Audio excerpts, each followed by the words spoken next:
Nature Fix is proudly sponsored by Craghopper, one of the UK's favourite outdoor gear experts. Craghopper and the National Trust have joined forces to create a collection inspired by nature and designed for life.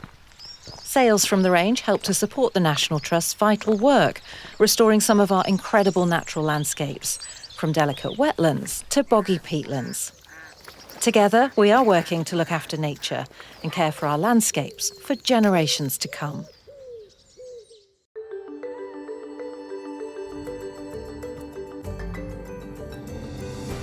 Hello and welcome to Nature Fix with me, Claire Hickinbotham. Every month we take you with us as we meet the people who spend their time outside and join them in a place that most inspires them. Today we're on the banks of the Thames to meet podcast host, doula and video producer Kwesia, aka City Girl in Nature.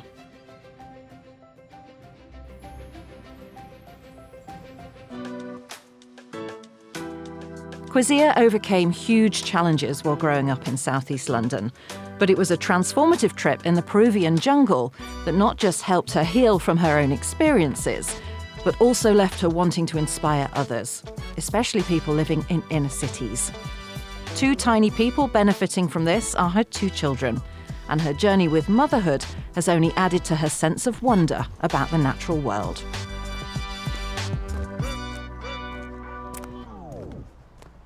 I have arrived in London having got a train here, delayed train, which is quite stressful, then been chewed up by the tube, but emerged out of a tube station across the River Thames under the glare of Battersea Power Station into the most immense park I think I've ever seen.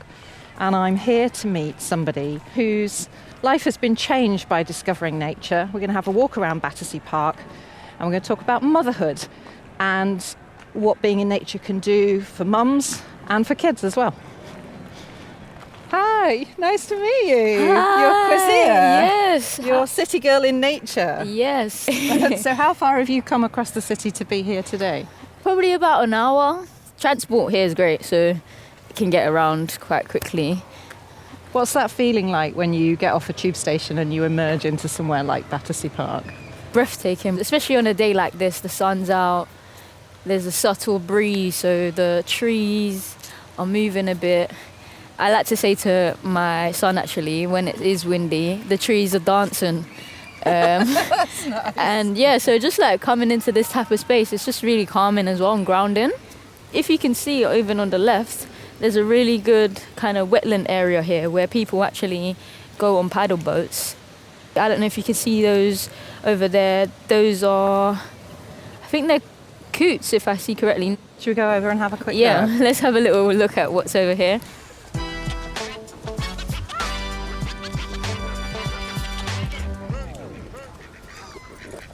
So yeah, there's quite a variety of wildlife in this park as well. It's just that breeze coming in now. Breeze It's is really lovely nice. on a hot day in London.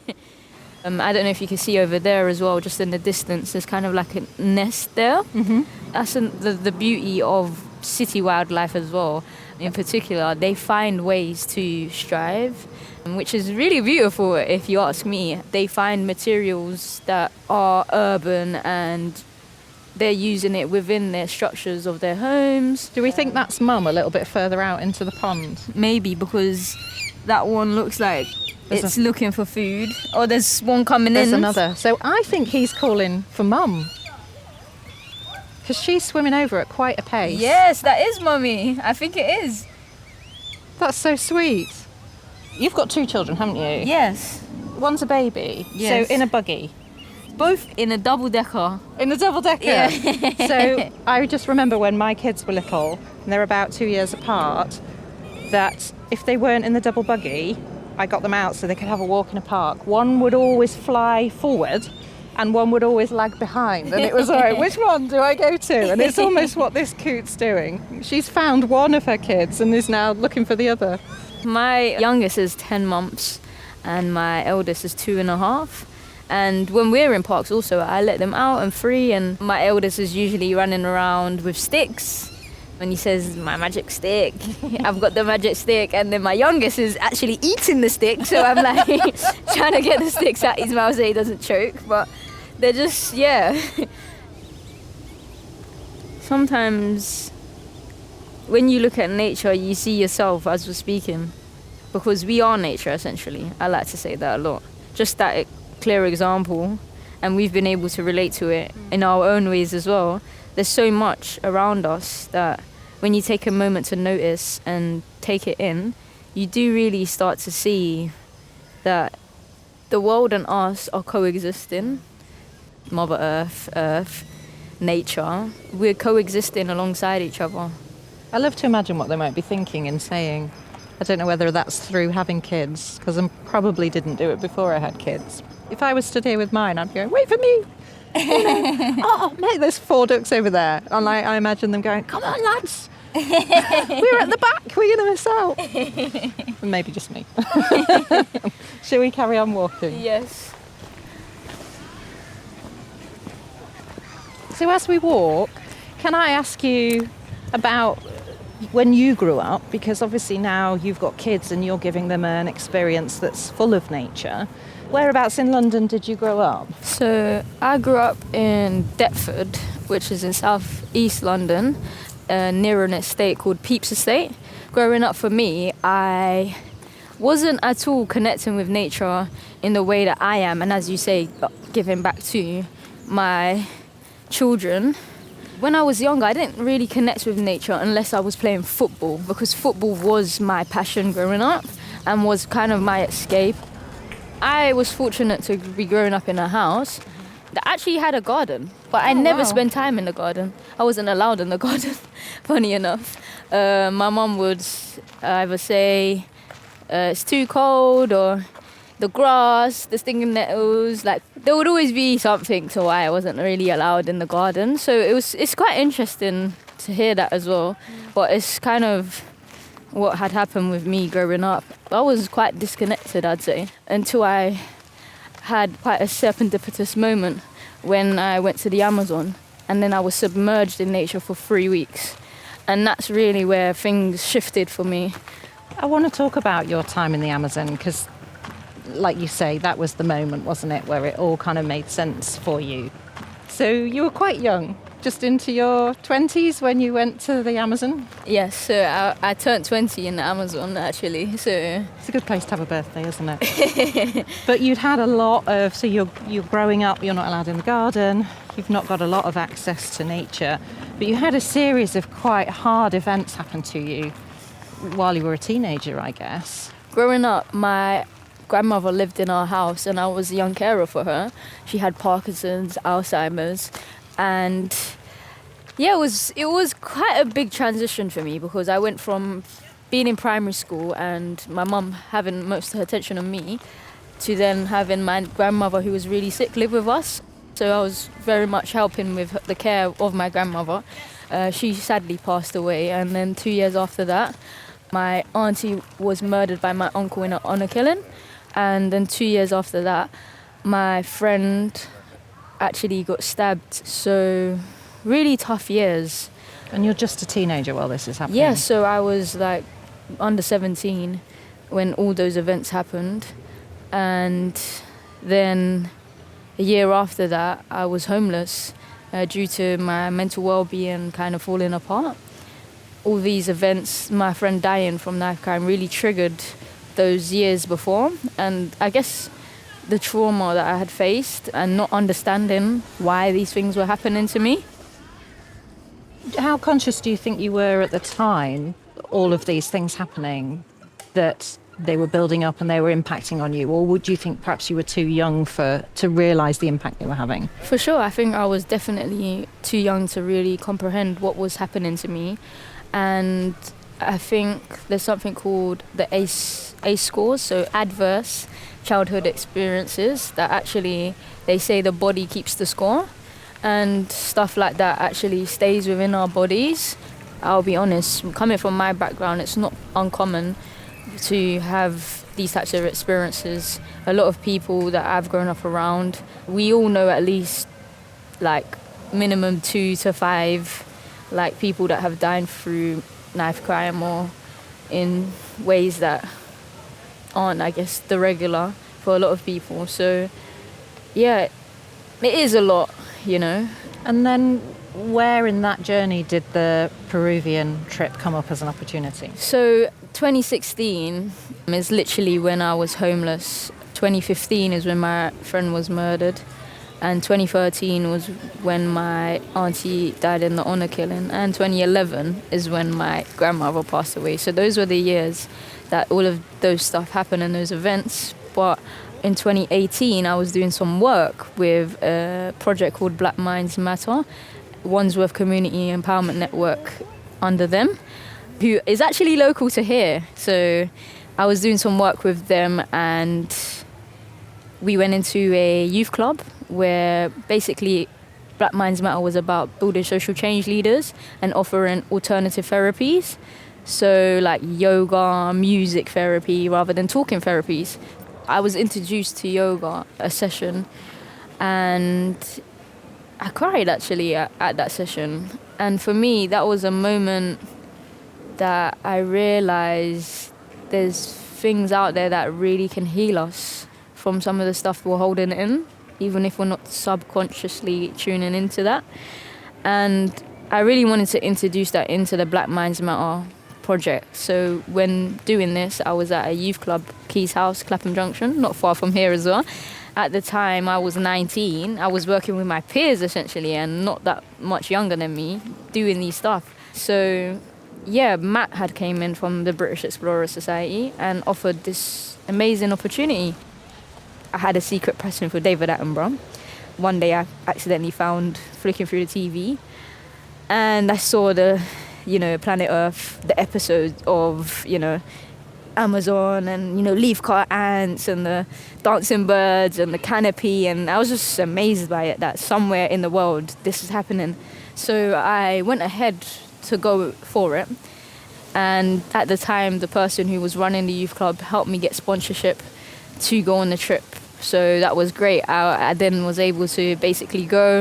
It wasn't easy. We only had 2 days to prepare. So I had 2 days camping, my first time camping, like real camping. Yeah, I was a bit overwhelmed in all honesty, and at that time felt this is not actually for me, because when I looked around I felt that people knew what they were doing. So I went there with my Adidas tracksuits on, bought some hiking boots from Sports Direct, and didn't know how to actually lace the top part at that point, so I was kind of freestyling. There was a variety of different young people, but I just felt that these people know what they're doing. They're putting up their tents, some of them. Yeah, it was a lot at the time. So I did have a moment of doubt. But the next step was actually to meet everyone at the airport and go. Wow. So I did go. And what was the experience like in Peru? So it was a long trip, first of all, just to get there.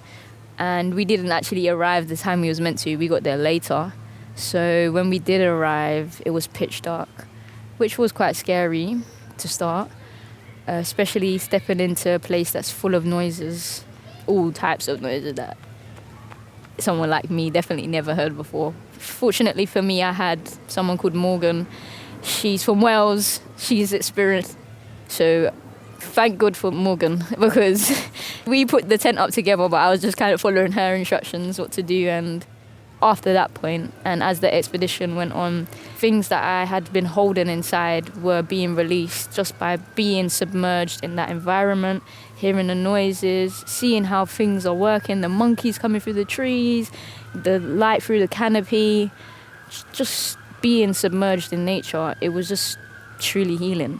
So you felt a lot of that trauma that you'd gathered over those years literally leaving your body? Yeah, but in all honesty, at that time, I didn't know. It's like most stuff. Sometimes we have experiences and we don't know that it's actually happening until afterwards when we can reflect on it. It took about 2 years, so 2020. I was then invited to a few things in 2019 through the British Explorer Society. And that's when I started to see the space. And it actually, what really sparked my mind and everything really sunk in was I was invited to the Adventure Mind conference hosted by Belinda Kirk, and at that conference is where I got asked to come and share my story basically. And at that point I guess I was just looking around the space and I just saw mainly old white men. There wasn't any brown or black faces around. And young. There was no young people either. So I was just kind of like, wow, this space needs more people like me, advocating for more people like me to have the experience that I did, essentially. And then came up with the idea of City Girl in Nature. It was actually lockdown, funny enough. It went into a lockdown just when I was about to start it. So I started doing video content online as a stepping stone. And at the time, no one was doing urban wildlife. Yeah, that's kind of like how it all started, and it's the beauty of it as well, and it's a journey, it's never stopping, and just want to share that with more people, I guess. So over the 5 years, you feel like you've reached a lot of people and been able to spread the joy and, you know, just let people know what nature can do for you. Of course, I've done so many different things, and I've even hosted a camp myself, which, again, this year I'm running another camp. So just giving back is really one of the big things for me, because I've experienced it myself and I see how healing and nurturing it is. Sounds incredible. Yeah. It's amazing what you're doing.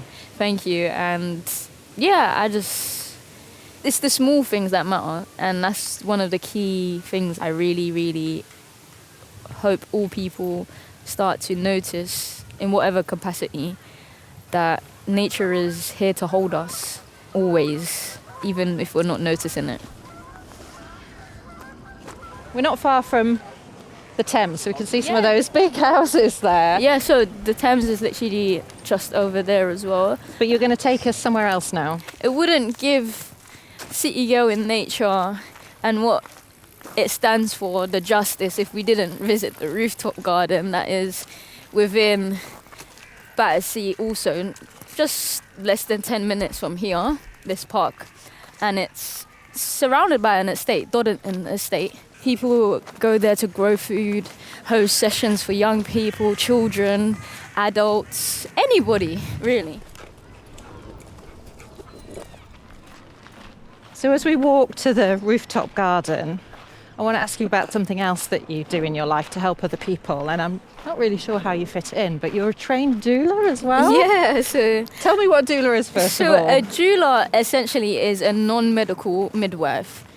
So a doula doesn't offer medication or medical advice. It's a person that offers support to mothers, especially babies, and also there's disparities. I'm not sure if you know the statistics, but it used to be 5 times more. Black women are 5 times more likely to die in childbirth or after. In this country? Yeah. So it's actually 3 times more now. I hope that is accurate. But I know for sure there's an organisation that was set up basically 5 times more to help change those statistics. So even learning about that, it really kind of impacted me, and I just felt that, you know, we need to not only just be connecting with nature, but holistically across the board of things. And through becoming a mother, I realised how natural that whole experience was as well. And I guess that's what really inspired the doula kind of pathway as well. I've had 2 home births myself. So the first one, I kind of done it by myself with my best friend, because that was a birth before arrival, which means no medical person was there. So I gave birth with my friend who doesn't have a child. Wow. And then my second one, I actually did have some midwives, and I had the doula I originally was meant to have there. So yeah, I had 2 magical home births, and I've helped other women with their postpartum. Mm-hmm. And some people like to say it's the 4th trimester. So basically in pregnancy there's 3 trimesters, for people that don't know. And people like to describe the 4th trimester after giving birth and what goes on in that stage. So that's so true, isn't it? Because it's almost like, well, you've got your baby now, off you go. Yeah. And it's like, where's the handbook? Where's the help? No handbook. And that's why I think the beauty of doulas and what they're meant to do and is essentially support with that period of time, the pregnancy, the birth, and the afterbirth. So it's essentially bringing all of your experiences and your skills together in one role, isn't it, in a way? Because it's so much about support, it's so much about being a mum, and it's so much about nature as well, isn't it? for sure. That's new, that sign, because not many people know the garden is here. So is it for the people who live on this estate? Yeah, or? and anyone can visit. After crossing the busy stretch of road that connects Battersea Park to the estate, we climb a spiralling staircase between two huge tower blocks where an unassuming white door sits. As soon as that door opens, we're treated to an array of colours, sights and smells as a beautiful garden appears before us. Through the door into what an amazing space this community garden is. Yeah, Your no. smile has just got bigger and brighter. I love this place. This space is such a marriage of the smells and the green and the brightly coloured benches and the bunting and the gazebos, all framed beautifully actually by the high-rise estate around you. We are in almost a box. Yeah, it's like an oasis. It is an oasis, and it's I'm so surprised by how big it is. I really felt I needed to show you guys this garden. I'm so glad we persevered. It's just a beautiful space and place, and it's right on your doorstep, quite literally. And I think that's what I really want more people to understand in the city. But, you know, there's so many, especially nowadays, community gardens as well. It's a big place where you can learn and just be. I'm not sure if you noticed the boy over there just sitting down. You know, you don't have to just come and be growing fruit. Sometimes it's just about being amongst these spaces and places. And yeah, it's beautiful. The words are just, not there. It's I feel different in this space, and I can see that you feel different in this space. I think the reason probably why my mood kind of got even more excited in a way is that this space feels more like home because I see the tower blocks. So I feel safe. There's something about the fact that the tower blocks are around me, but yeah, I've got nature around me too. And you must feel as well this passion now through being I was going to say new mum, but your eldest is 2.5 now, so it probably feels like you're not a new mum anymore. We got 2. You must feel desperately that you just want to get kids out in these spaces. 100%. I know that if my 2 were here right now, they'd be running around, and I would be able to allow the baby to be putting things in his mouth because most of the stuff is edible. They love these types of spaces, and it's very much, I think, important to mention as well for mothers as well. Also, motherhood isn't just mothers that have given birth. There's women that have lost children too, so I want to also mention them. Spaces like this also are great for women that have had those experiences too, to help them heal from that experience. All mothers, all different types of mothers, even aunties that are mothering, you know, there's all types of mothers, and I think it's important that they are, you know, coming into these spaces and using this space to ground themselves, you know, because just being here, it's just magical, you know. We might not acknowledge it or feel it straight away, but if we spend at least 10 minutes here and just take in our surroundings without our phone, it will make a big difference. Thanks for listening to this episode. We'll be back in a month's time, but if you can't wait that long, why not check out our history podcast, Back When, with James Grasby and Helen Antrobus, or our Wow Nature series, Wild Tales, with Rosie Holdsworth and Ajay Tagala. I'll see you soon. Bye for now. Nature Fix is proudly sponsored by outdoor gear experts Craghopper's. Heading out for adventure? Discover Craghopper's National Trust range of clothing and accessories. Inspired by nature and designed to last, each item in the collection comes with a guarantee for life. And with every purchase, you're helping to support the Trust's vital work restoring our natural landscapes. Get ready for your journey outdoors at craghoppers.com/national-trust.